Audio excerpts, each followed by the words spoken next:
ان المساجد للہ فلا تدعوا مع اللہ احد. آپ دیکھیے ہمارے یہ فرشتے یہاں بیٹھے ہیں نا، ہم کہہ سکتے ہیں ذرا بھائی میرا یہ کام کر دینا؟ نہیں کہہ سکتے. جبرائیل کو پکار سکتے ہیں، اے جبرائیل ذرا میرا یہ کام کر دینا؟ نہیں. وہ عالم غیب کی شے ہے. کسی ولی اللہ کی روح کو پکار کر کہنا کہ میری یہ مشکل دور کر دے؟ نہیں. اللہ سے کہیں، اللہ کو پکارے، اللہ جس کے ذریعے سے چاہے آپ کی ضرورت پوری کر دے. اس ضمن میں میں کہوں گا کہ شاہ ولی اللہ دہلوی نے ایک بات کہی ہے، اگرچہ مجھے اس کی کوئی دلیل اپنے طور پر انڈیپینڈنٹلی کتاب و سنت میں نہیں ملی ہے، لیکن شاہ صاحب کا ایک مقام مرتبہ ہے جو میری نگاہ میں بہت بلند ہے. میرے نزدیک دو عظیم شخصیتیں عالم اسلام کی، امام ابن تیمیہ اور امام غزالی کو جمع کریں تو شاہ ولی اللہ بنتے ہیں. اتنی عظیم شخصیت. انہوں نے یہ لکھا ہے کہ جو اللہ کے برگزیدہ بندے ہوتے ہیں، اولیاء اللہ تعالیٰ ان کی ارواح کو ان کے فوت ہونے کے بعد ملائکہ کے طبقہ اسفل میں شامل کر دیتے ہیں، اور وہ بھی جس طرح وہ ملائکہ اللہ کے احکام کی زمین میں تنفیذ کر رہے ہیں وہ بھی اسی کام میں لگ جاتے. میں نے عرض کیا کہ میرے پاس انڈیپینڈنٹلی کوئی دلیل نہیں ہے اس کے حق میں، لیکن شاہ صاحب کا فرمانا خود میرے لیے ایک درجے میں دلیل ہے. لیکن یہاں ایک تو یہ نوٹ کرنے کا، ملائکہ کا طبقہ اسفل، ملائکہ کا سب سے نچلا طبقہ، اور اللہ کے حکم کی تنفیذ کرتے تو فرشتے کر رہے ہیں، وہ بھی ہوں. ہمیں سے کیا غرض ہے؟ ہم نہ فرشتے کو پکار سکتے ہیں اور نہ کسی ولی اللہ کو پکارو اللہ کو. قال ربکم ادعونی استجب لکم ان الذین یستکبرون عن عبادتی سیدخلون جہنم داخرین. تمہارا رب کہتا ہے مجھے پکارو، مجھ سے مانگو، میں تمہیں دوں گا، تمہاری دعا سنوں گا، قبول کروں گا. اور جو بربنائے تکبر مجھ سے نہیں مانگتے وہ جہنم میں داخل ہوں گے، ذلیل و خوار ہوں. حضور نے ایک بات مجھے متن یاد نہیں ہے بہت پیاری فرمائی. دیکھو انسانوں سے تم مانگتے ہو کچھ تو ایک دفعہ تو اس کے ماتھے پر تیوری پر بل پڑ ہی جاتا ہے، یہ کیوں میرے سامنے ہاتھ سوال کیا، کیوں مجھ سے مانگ رہا ہے، چلیے بعد میں کچھ وہ دے ہی دے کہ ناگوار گزرتا ہے. ارے اس سے مانگو جو کہتا ہے کہ مجھ سے مانگو اور میں دوں گا، وہ نہ مانگنے پہ ناراض ہے، اس سے نہیں مانگتے. رات کے آخری ساعتوں میں، یا جسے آپ کہتے ہیں the small hours of the morning، حدیث میں آتا اللہ نزول اجلال فرماتے، جس کو ہم نہیں جانتے کیسے نزول ہوتا ہے. ذات باری تعالیٰ اور اس کے متعلقات کے بارے میں جو بات آ گئی قرآن میں حدیث میں وہ ہم مانتے ہیں. کیسا یہ ہم نہیں جانتے، اس کا ہاتھ ہے کیسا ہے ہم نہیں جانتے، اس کا چہرہ ہے کیسا ہے ہم نہیں جانتے، اس کی ساق ہے، اس کی پنڈلی ہے کیسی ہم نہیں جانتے، وہ سنتا ہے کیسے سنتا ہے ہم نہیں جانتے، کیا اس کے کان ہیں، کیا اسے بھی ساؤنڈ ویوز کی ضرورت ہے سننے کے لیے، وہ دیکھتا ہے کیسے دیکھتا ہے ہم نہیں جانتے، وہ اترتا ہے کیسے اترتا ہے ہم نہیں جانتے. جو قرآن میں آ گیا حدیث میں آ گیا مان لیجئے بس. باقی یہ متشابہات میں سے ہے، اس کی کھود کرید میں پڑو گے تو فتنے میں مبتلا ہو جاؤ. ابتغاء الفتنۃ وابتغاء تاویلہ. لہذا حدیث میں آتا ہے کہ رات کے آخری ساعتوں میں اللہ سمائے دنیا تک نزول فرماتے ہیں اور پھر ندا لگتی ہے حل من سائل فاعطیہ، ہے کوئی سوال کرنے والا مانگنے والا کہ میں اسے دوں، حل من مستغفر فاغفر لہ، ہے کوئی گناہوں کی معافی چاہنے والا کہ میں اسے معاف کر دوں. ہم انٹا غفیل سو رہے، ہم تو مائل بکرم ہے، کوئی سائل ہی نہیں. راہ دکھلائیں کسے، رہنم منزل ہی نہیں، راہ کسے دکھا. اللہ کے راستے پر چلنے کا فیصلہ کرو، اللہ کی راہ میں جہاد کا فیصلہ کرو، پھر اللہ راستہ کھولے گا. والذین جاہدوا فینا لنہدینہم سبلنا.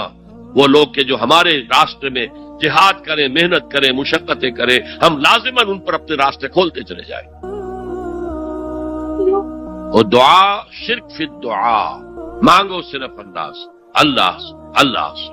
وہ چاہے کسی فرشتے کے ذریعے، چاہے کسی فوت شدہ ولی اللہ کی روح کے ذریعے سے، چاہے کسی کو بھی نہیں، براہ راست اپنے حکم سے. اس کی تو قدرت ہے، جو چاہے کرے. کن فیکون، وہ جیسے بھی ہو وہ آپ کی ضرورت پوری کرے گا.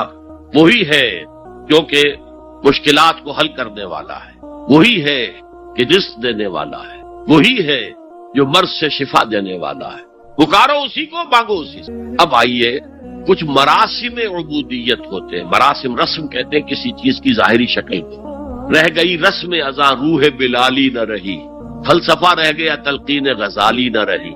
یہ قرآن کا بھی ہم اسے رسم الخط کہتے ہیں، رسم الخط. اور یہ حضرت عثمان کے زمانے میں فائنل ہوا ہے کہ یہ اس طریقے سے لکھا جائے. تو عبدیت کے اظہار کے لیے کچھ رسومات ہیں، جس میں سے ایک پر گفتگو ہو چکی ہے، قنوت والقانتین والقانتات.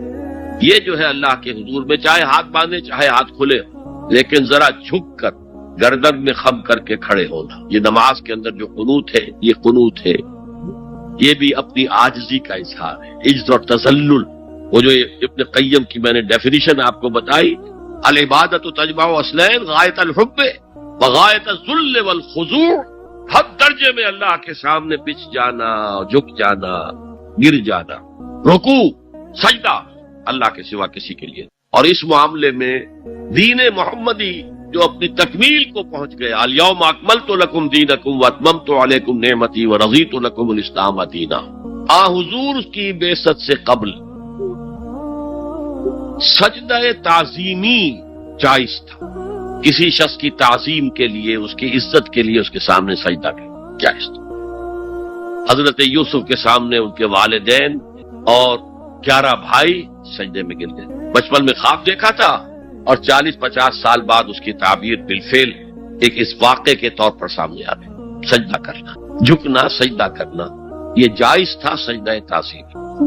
حضور پر شریعت مکمل، توحید مکمل، اب ہر نوع کا سجدہ حرام مطلق ہے سوائے اللہ کی کسی کو. ہمارے مسلمانوں نے بھی اپنے دور ملوکیت میں سجدہ تعظیمی شروع کرا. عدالت کے اندر بادشاہ کے دربار میں جا رہے تو سجدہ، سر جھکا کر رکوع کی حالت میں. یا آپ کے پڑوس میں جو حیدرآباد کی ریاست تھی، سلام کیسے کرتے تھے، کتنے جھکتے تھے، اور پھر وہ جھک کر وہ سلام ہو رہے. یہ مشرکانہ فعل ہے، مغلیہ دربار میں بھی تھا. شیخ احمد سرہندی رحمت اللہ علیہ نے کہا غلط ہے، حرام ہے، جائز نہیں. دربار میں شکایت پہنچ گئی. آخر مخبری کرنے والے بھی تھے، حاسد بھی تھے. وَمِن شَرِّ حَاسِدٍ إِذَا حَسَدَ، طلبی ہو گئی، بلایا گیا دربار میں حاضری. اور ایسا اہتمام کیا گیا کہ جب حضرت مجدد آگے آئے بادشاہ تک جانے کے لیے تو درمیان میں ایک دیوار سی حائل کر کے اس میں کھڑکی کھول دی کہ اس میں سے جھک کر گزریں گے نا تو رکوع کسی درجے میں تو ہو جائے گا. رکوع بھی سجدے ہی کی ایک شکل ہے، سجدے کا ہاف کہہ لیجئے. لیکن یہ کہ جب آیات سجدہ آتی ہے قرآن مجید میں، وہ عام نمازوں میں دیکھتا ہوں کہ وہ آیات سجدہ والی آیات پڑھی دی جاتی، حالانکہ ان کی ایک خاص کیفیت ہے. تراویح میں تو پڑھی جاتی ہے لیکن پہلے بتا دیتے ہیں کہ یہ دوسری رکعت میں یا پہلی رکعت میں سجدہ آ رہا ہے تو لوگ تیار ہوتے ہیں. رکوع بھی اگر فوراً ہو جائے آیت سجدہ کے بعد تو اس سے بھی اس سجدے کا حق ادا ہو جاتا. بہرحال حضرت شیخ مجدد رحمت اللہ علیہ دربار میں آئے تو اس کھڑکی میں سے پہلے پاؤں گزارے، پھر اپنا سر نکالا. پھر جیل میں ڈال دیا گیا، کوئی پرواہ نہیں. حاضر ہوا میں شیخ مجدد کی لحد پر، وہ خاک کے ہے زیر فلک مطلع انوار. گردن نہ جھکی جس کی جہانگیر کے آگے، جس کے نفس گرم سے ہے گرمی احرار. وہ ہند میں سرمایہ ملت کا نگہباں، اللہ نے بر وقت کیا جس کو خبردار. دین الہی، دین محمدی کے خاتمے کا اعلان تھا. اب بڑے بڑے مولویوں نے یہ اکبر کو سبق پڑھایا تھا، بڑے مولوی، درباری مولوی، انہوں نے سبق پڑھایا تھا. اللہ کا ایک دن 1000 برس کا ہوتا ہے اور اللہ کا ہر معاملہ 1000 سال تک ہوتا ہے. اب 1000 سال ہو گئے محمد کی رسالت کو، ان کی رسالت کا دور ختم صلی اللہ علیہ وسلم. اب دوسرا 1000 سال، اسی لیے الف ثانی کہتے ہیں نا، الف ہزار کو کہتے ہیں الف ثانی. یہ دوسرا 1000واں سال جو شروع ہو گیا ہے، اس میں ایک نئے دین کی ضرورت ہے. وہ دین اکبری ہے، دین الہی ہے. اور دین الہی کیا تھا؟ یہ ایک بہت بڑی سیاسی تدبیر تھی، اصل میں بہت بڑی سیاسی تدبیر، اور اس کا ظہور بعد میں بھی ہوا ہے ہندوستان کی سرزمین میں. وہ یہ کہ ہندوستان کی ترقی میں جو چیز سب سے بڑی رکاوٹ ہے وہ مذہبی اختلافات ہے. لہذا ایسا کرو سارے مذاہب جو ہیں اسے ہاون دستے میں ڈالو، کوٹ کوٹ کے چورا چورا کر کے بناؤ صفوف، اور یہ مذہب سب کا ہو جائے تو مذہبی اختلافات ختم ہو جائے. دوسری بات ان کی سمجھ میں یہ آ گئی کہ اصل میں اختلاف رسالت اور شریعت کی بنیاد پر ہوتے ہیں. لہذا دین الہی، بس خدا کو مانو، بس رسالت وغیرہ کو چھوڑو. خدا تو سب کا رب ہے، اسے آپ پرماتما کہہ لے، مہادیو کہہ لے، جو چاہے کہہ لے، اللہ کہہ لے، رام کہہ لے. قل ادعوا اللہ الرحمن ایما تدعوا فلہ الاسماء الحسنی. قرآن کہتا ہے تم اللہ کہہ کر پکار لو یا رحمان کہہ کر پکار لو، جس کو بھی تم پکار رہے ہو یہ جان لو کہ تمام اچھے نام اسی کے. یہ فلسفہ تھا بہت گہرا. وہ جاہل تھا، ان پڑھ تھا، لیکن بہت بڑا سیاستدان تھا اکبر، اس میں کوئی شک نہیں. لیکن یہ کہ اگر ایک حکومت اور جو سب سے بڑا مغل اعظم جس کو کہتے ہیں، اس کے زمانے میں مسلمانان ہند جو ہے سیاسی اعتبار سے اپنے عروج پر تھے، لیکن دینی اعتبار سے پاتال کا معاملہ آ گیا تھا. دین محمدی ختم، 1000 سال کا ایک دن ہے اور وہ ختم ہو چکا. اللہ نے اٹھایا مجدد الفسانی رحمت اللہ علیہ اور ان کی درویشانہ مساعی کے ذریعے سے. اب دیکھیے اس زمانے میں تصوف کے ذریعے سے سب سے بڑا شرک آ رہا تھا. وحدت الوجود کی ایسی تعبیرات ہو رہی تھی جو ہماؤست بن گئی تھی. ہماؤست اور وحدت الوجود کے درمیان تو زمین آسمان کا فرق ہے. ہماؤست میں کائنات حقیقی ہے، خدا اس میں حل ہو چکا ہے، اس کے اندر ظاہر ہو گیا، اور وحدت الوجود میں وجود حقیقی صرف اللہ کا، اس کائنات کا وجود کوئی ہے ہی نہیں حقیقت میں. لیکن یہ ختم ہو رہا تھا. اس پہلو سے مجدد الفسانی کے مجدد اعظم کو اللہ نے کھڑا کیا. شیخ احمد حضرت عمر کی اولاد سے تھے، فاروقی تھے. شاہ ولی اللہ بھی فاروقی تھے. رگے فاروقیم کہتے ہیں شیخ احمد سندھی، میری فاروقی رگ بھڑکتی ہے اس پر. اس کے نتیجے میں وہ دین الہی کا خاتمہ ہوا. بعد میں ہمارے ہاں یہ آیا ہے ہندوستان میں برہمو سماج، برہمو سماج، اور گاندھی جی بھی اسی فلسفے کے قائل تھے، وحدت ادیان کے. اور یہ سیاسی اعتبار سے بہت اونچی ذہنی سطح کی غمازی کرنے والی بات ہے کہ ہندوستان کے اندر کے یہ مذہبی اختلافات کو اگر ہم کسی طرح کھرل کر کے ختم کر دیں، ہاون دستہ میں ڈال کے کر دیں، تو پھر یہ کہ یہاں ترقی ہی ترقی. بہرحال سجدہ، گردن نہ جھکی جس کی جہانگیر کے آگے، جس کے نفس گرم سے ہے گرمی احرار، وہ ہند میں سرمایہ ملت کا نگہباں، اللہ نے بر وقت کیا جس کو خبردار. تو ہم نے شرک فی العبادت میں پہلے بات کی، شرک فی الاطاعت.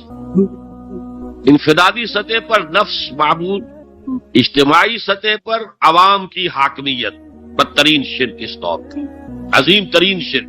اتنے بڑے پیمانے کا شرک کبھی نہیں ہوا دنیا میں. اس کے بعد شرک فی المحبت، مال کی محبت، تعس عبد الدینار و عبد الدرہم، وطن کی محبت یا کسی اور شے کی محبت. اگر وہ اللہ کی محبت کے برابر بھی آ جائے، بڑھ جائے تو اور بھی بڑی بات کہنی پڑے گی، لیکن ہمارے پاس شرک سے اوپر کی اصطلاح کوئی نہیں. پھر شرک دعا، اللہ کے سوا کسی اور سے حاجت روائی کے لیے، مشکل کشائی کے لیے پکارتا کسی. پھر شرک فی المراسم العبودیہ، قنوت ہے، رکوع ہے، سجود ہے، یہ ذل والخضوع کی، کسی کے سامنے جھک جانے کی ایک علامت ہے، سمبل. اب آخری ہے اس میں اخلاص، اور اخلاص کی ضد کیا ہے؟ ریاکاری. کوئی عبادت اگر دکھاوے کے لیے کی جائے وہ شرک، یہ شرک خفی کہلاتا ہے. مال کی محبت کا شرک بھی شرک خفی ہے، نفس کی اطاعت کا شرک بھی شرک خفی ہے، اور یہ سب سے خفی شرک ہے. حضور نے فرمایا صلی اللہ علیہ وسلم، من صلی یرائی فقد اشرکا ومن صام یرائی فقد اشرکا ومن تصدق یرائی فقد اشرکا. جس نے دکھانے کے لیے نماز پڑھی اس نے شرک کر لیا، جس نے دکھاوے کے لیے روزہ رکھا اس نے شرک کر لیا، جس نے دکھاوے کے لیے خیرات کی، صدقات دیے، وہ شرک کر چکا. قد اشرکا، قد اشرکا، یہ عربی کے مزاج سے واقفیت ہو، فعل ماضی پر قد جو ہے تو وہ پرفیکٹ ٹینس بن جاتا ہے، کر چکا، وہ شرک میں ملوث ہو چکا. من صلی یرائی فقد اشرکا ومن صام یرائی فقد اشرکا ومن تصدق یرائی فقد اشرکا. اور تجزیہ کر کے یہاں تک بتایا کہ اگر کوئی شخص نماز پڑھ رہا ہو اور جب وہ یہ دیکھے کہ کوئی اسے دیکھ رہا ہے تو اپنے سجدے کو طویل کر دے تو یہ شرک ہے. فرض کیجئے 5 سیکنڈ کا سجدہ وہ کر رہا تھا، اب اس نے 7 سیکنڈ کا کیا ہے، یہ 2 سیکنڈ کس کے لیے ہے؟ اس ایک سجدے کے 2 مسجود ہو گئے، تو 5 سیکنڈ کا سجدہ تو اللہ کے لیے، 2 اس کے لیے شرک ہو گئے.